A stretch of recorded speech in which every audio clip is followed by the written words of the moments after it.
it's Affy, and today I am back to do my March, yes, March wrap up. At least we made it. At least we're here. So, yeah. So this month I read 7 books, and I am just going to hop right into the wrap up. So the first book I read in March was Seduce Me at Sunrise by Lisa Kleypas. This has a really pretty step back. So this book is mutual pining. If I look down, I'm looking at my notes. We've got a non-titled man. He's a possessive hero, very possessive hero. And we've got Grumpy Sunshine. So in this story, we have Winifred. This is part of the Hathaway series. So Winifred Hathaway, they call her Win, and Mary Penn, who is the Romany boy that the family saved when he was younger. This is their romance story. And so they've always had a thing for each other. But Win gets sick. I think she ends up getting like scarlet fever. And it leaves her kind of just weakly, like she's just weaker than she used to be. And she gets sick a lot easier than she used to. So her family decides they're going to send her to France for a medical program. And when she returns 3 years later, she comes back with the doctor. And this is the doctor that helped care for her while she was at this medical center. But it's kind of weird that he came back with her. So they're like, okay, maybe this guy's got like a thing for her. And he does. He's kind of trying to court her. But Mary Penn obviously doesn't like that. It kind of pushes him to decide whether he cares for her. Not even whether he cares for her. He definitely cares for her, but it pushes him to decide if he's going to do something about it. And so that's kind of the driving force, I feel like, in this book, is really just Mary Penn trying to push past his feelings of not being good enough for her. And maybe allowing his jealousy to make him finally do what he needs to do and man up and like take his woman, you know? So I really like this book. I ended up giving this a 4-star. One of my issues with this book was that it's very heavy on the family aspect of it. I don't mind having the family there. I don't mind hearing about them. I just felt like it was a lot. It felt like half the book was about family and the other half was about the actual romance. It did feel like it took up a lot of time. And then on top of that, we had the viewpoint of her older sister Amelia and Cam Rohan, who they already had their own book. So why are we giving them viewpoints in somebody else's book? Like, I didn't really appreciate that about it, but I still loved it. Win is such a sweetheart, and Mary Penn is Mary Penn. He's I don't know how to describe. He's a grump. He's definitely a grump, but this book was good. I did enjoy it. I wish that there was a bit more to the romance between Win and Mary Penn. I wish that there was more of it in the book. So yeah, this one is a 4-star for me, and Seduce Me at Sunrise, which I've got 3 more books left in the Hathaway series now, so I'm slowly getting through Lisa Kleypas's backlist. So the second book I read in March was Jennifer Ashley's The Duke's Perfect Wife. So this was the 4th book in the Mackenzies and McBride series. And I really like this one. I ended up giving this one 4 out of 5 stars. Or 4.5, sorry. 4.5 out of 5 stars. So this one we have a second chance romance. We've got a spinster. He's a Highlander. There's a lot of mutual pining. A little bit of grumpy sunshine here too. He's a bit of a grump. He's not like Maripin grumpy, but he's got a little grumpiness to him. But I really enjoyed this one. Similar to the last book, there's a lot about family in this book. It also annoyed me in this book as well. But the main focus here wasn't the overall family. It was the relationship between Ian, his brother Ian, and Hart. It focused mostly on their relationship, and like I understood why, but it was just a lot. So know that going in, there's a lot about him and Ian and their relationship. But in this one we have Hart, Mackenzie, and Eleanor. Eleanor gets these nude photos of Hart sent to her. And so she starts freaking out. This is kind of similar to Lady Isabella's scandalous marriage. She gets the nude photos and then all of a sudden it brings them together. But obviously she goes to tell him about it and return the photos, and he finds out that she and her father are kind of in dire straits, and so he offers for them to stay at Kilmorgan Castle. And obviously things start to happen. And these feelings that were once there, these feelings start to re-blossom. I really loved Eleanor. She's just so funny, but in like a very innocent kind of way. So she's very funny in a very innocent kind of way. Like she doesn't realize how funny she is. And her dad is hilarious. Like the relationship between her and her dad. I love the way she talks about her dad. They're just really, really, really cute family. And like I said, Hart is definitely a grump. He's on the broody side. He's very bossy. He's the oldest brother, so he's a bossy man. But I do feel like he grows in this book. I don't feel like she really needed to grow. She was perfect in my eyes. But he grew and matured as a person, and I felt like he kind of learned something about himself by the end of this book. He is running for prime minister. And so he does have to kind of watch what he does and what he says. And so having nude photos out of himself is like a really big deal. And I thought that was a really interesting aspect of the book. But this is a good one. I love this whole series so far. I think I've given all of these, well, I gave one book a 3, but I've given all the rest 4s and 5s. So loving it so far. Loved this book. Check it out if you're interested.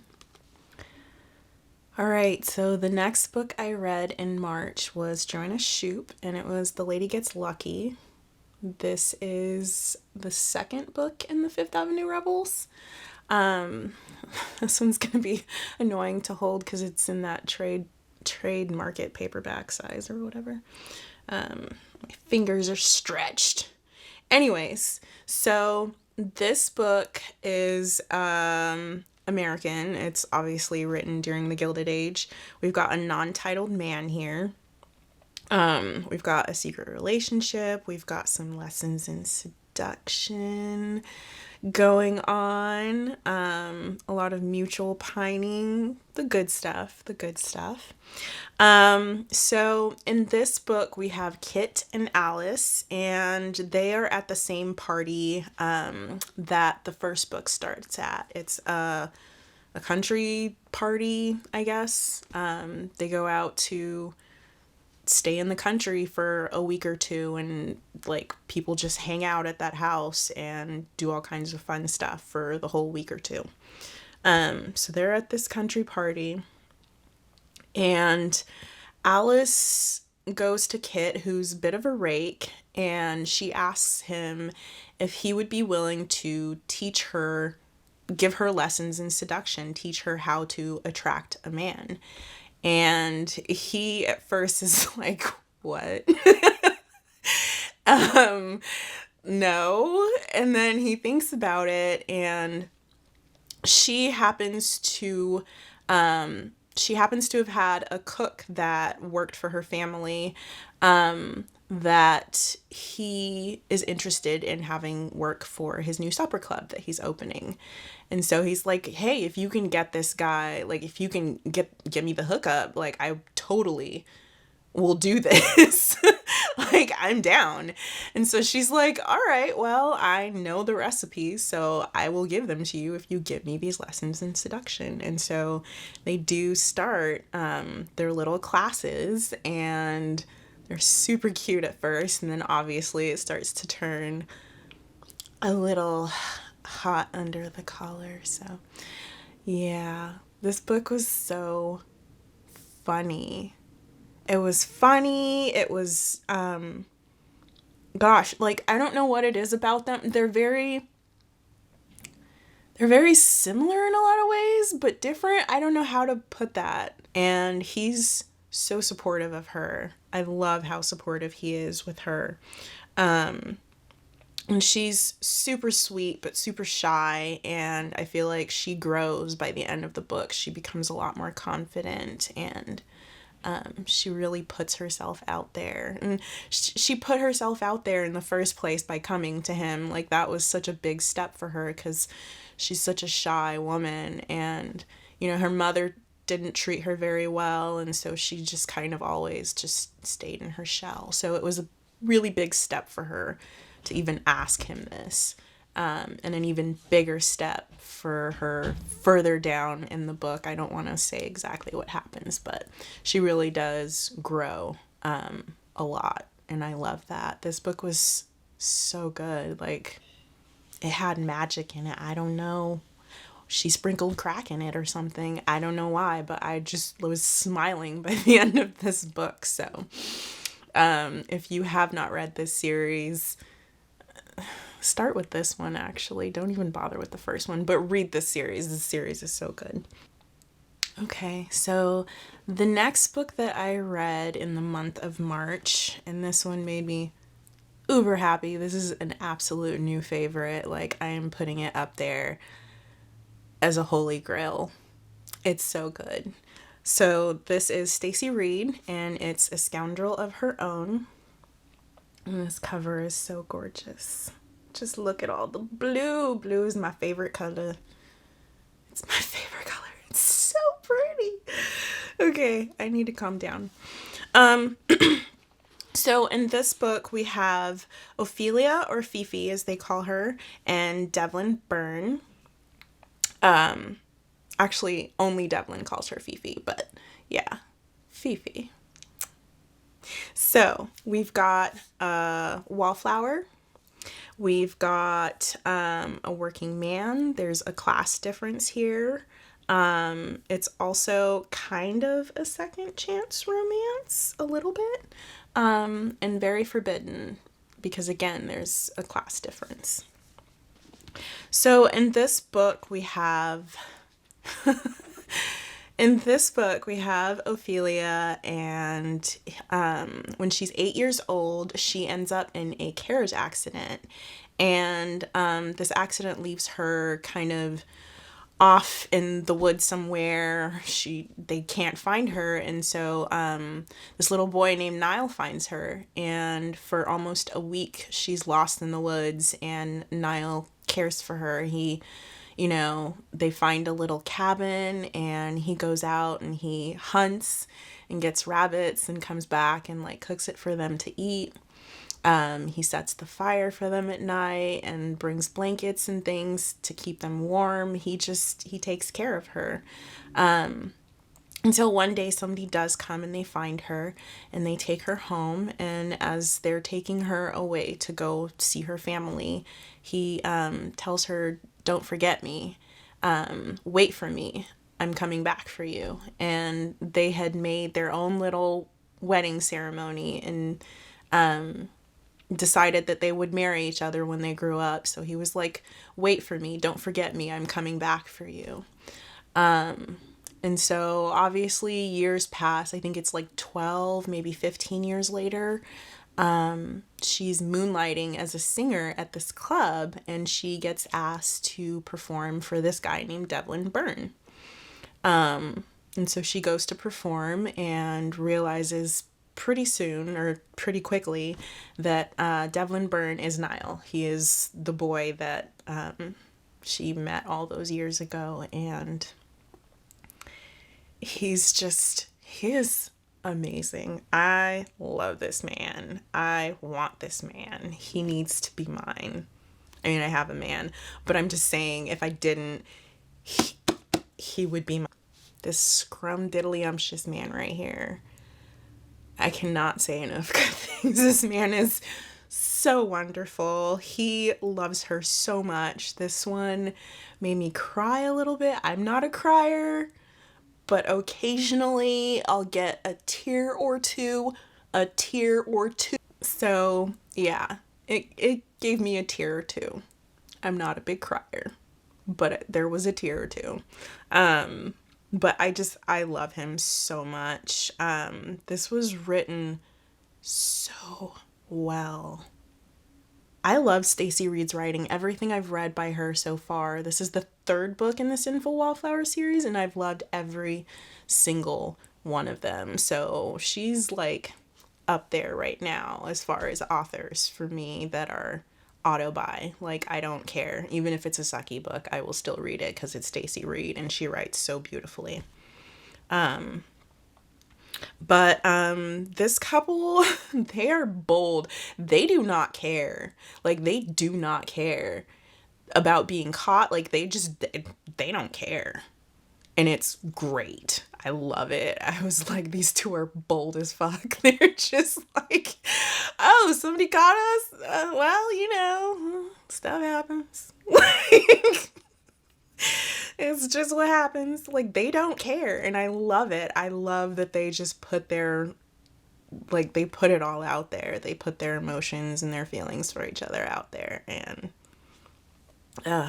this was so good. I gave this 6 stars. This was a 6-star read for me, like, for sure.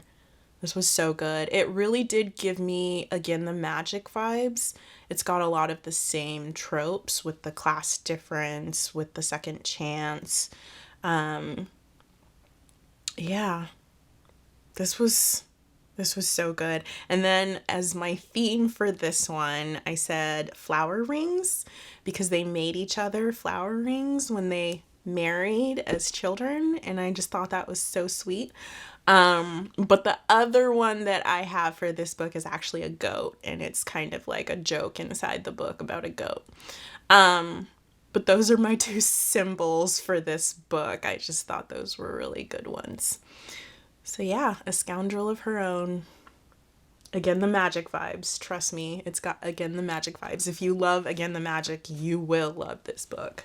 So the next book I read in March was Eloisa James, A Kiss at Midnight. It's got a really pretty step back. So this book was a DNF for me.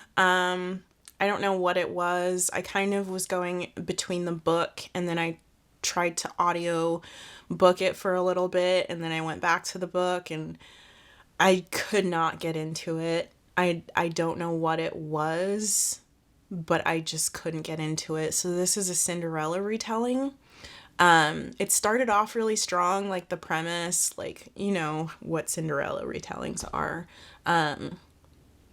But it just sounded really interesting because in this instance we have a girl who is going in her stepsister's place to some party at a prince's castle. And she's going in her sister's place because her sister is like busted her face up and doesn't want the prince to see her with her busted up face. So now she makes her stepsister go in her stead. So I just couldn't get into this book. There was a lot of other characters, barely any of the couple, I feel like. Like, I don't feel like they even really talk to each other much, as far as I got into the book at least. Um, the godmother was funny. I really liked the godmother. She was pretty hilarious, but she wasn't enough to carry the whole book and make it worth finishing.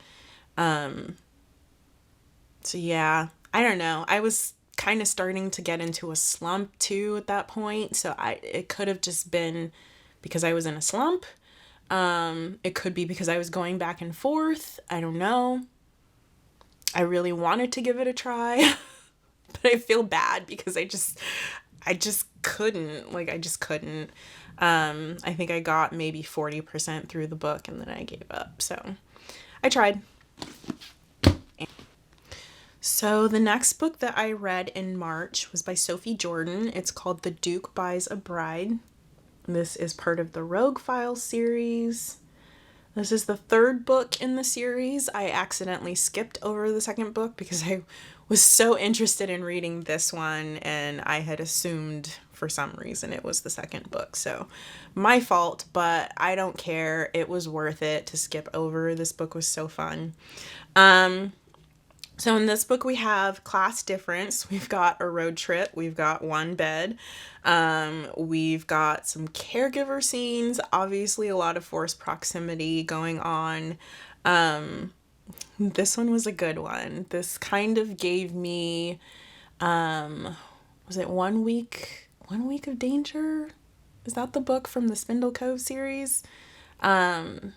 It gave me those vibes because of the road trip aspect of it and the one bed aspect. All of those were really fun. But in this book we have Marcus, who is a duke, and Elise. Elise happens to be married already to an older man who her father married her off to. He wanted her to be cared for. He didn't want her to want for anything, and so he married her off to his best friend because he knew he was dying. So this man took care of her, but mostly he just wanted somebody to take care of his kids. So it was a marriage in name only. Nothing ever actually happened. She just cared for his kids and he made sure that she had a roof over her head. That was pretty much it. But they had made a deal that once she turned a certain age, or maybe once his kids turned a certain age, she would be able to marry off to someone else. So the way they do this is with a bridal auction. So basically, in Scotland, I think she's in Scotland at the time, you could auction your wife off and have somebody basically buy her and take her off your hands. Oh God, that sounds awful. But he comes along, the Duke of Attenbury, Marcus. He comes along on his horse. He's trying to escape life. He ran away from London for whatever reason. And he's kind of drunk and on his horse just riding around, and he comes and happens upon this whole entire auction, and he's like, why is this woman being auctioned off? Like, are we in slave times? What's happening? I don't understand. And so he's waiting to see if somebody's gonna buy this poor woman, but nobody's showing up, and he can tell she's waiting for someone. She had plans that someone specific was going to marry her. And he can tell she's looking for someone and they're clearly not there. So to save her, he buys her. So because he was running away from London, he was headed to some land that his family owned, and he knew that he was going to need a maid. So he was like, she can become my maid and we'll just do it that way. I'll find a way to nullify this marriage somehow, and then she can just be my maid. But then they go on this road trip to his family's plot of land, wherever that happens to be. And a lot of things happen. He is not very good to her at first. Like, he gets her a donkey. He didn't even get her a horse to ride. He got her a donkey. I was like, what is wrong with this man? How dare you do that to this poor woman? And so they just keep coming upon these situations. There's like 2 or 3 times where they come upon a one bed situation. There's like Scottish men that kidnap her. Like, it's crazy and it's funny, and Marcus is just like, he just doesn't know what to do about the situation. You can tell he's just so confused by all of it, and then he's like starting to have feelings for her on top of it. He was definitely pretty confused about what it was that he wanted, and he could be a little cold sometimes. They definitely butted heads quite a few times, and there were moments where I was just like, are they even gonna like each other by the end of this book? Because, you know, she's hard-headed, he's hard-headed, like, they're both starting to feel feels, and they shouldn't because, again, class difference. This one was fun. This one was really fun. I gave it 4 out of 5 stars. And then the theme I had for this book was the donkey, because she literally takes that donkey all the way with her home. She ends up loving that donkey by the end of the book. So that's the theme, is the donkey. So the last book that I read in March was Beverly Jenkins. This is Nighthawk. And this book is not part of a series, but the main character, Priest, is in a few other books of hers. So this is an American book.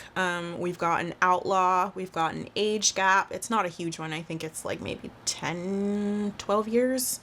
Not too many tropes in this book, to be honest. So we've got Ian Vance. He's known as the Priest. We have Ian Vance, who is known as the Priest. He's a bounty hunter. He actually was an outlaw for years. He was part of the same train robbing group as Teresa July and her brothers. But he decided to go a different route at some point and ended up becoming a bounty hunter. So in this book, Ian, he's in some town. I don't remember where exactly. He's kind of just passing through, and he happens upon this woman who, they're asking him, can you take this prisoner with you to the next town? She needs to go to court, but we can't do court here. We have to do it somewhere else.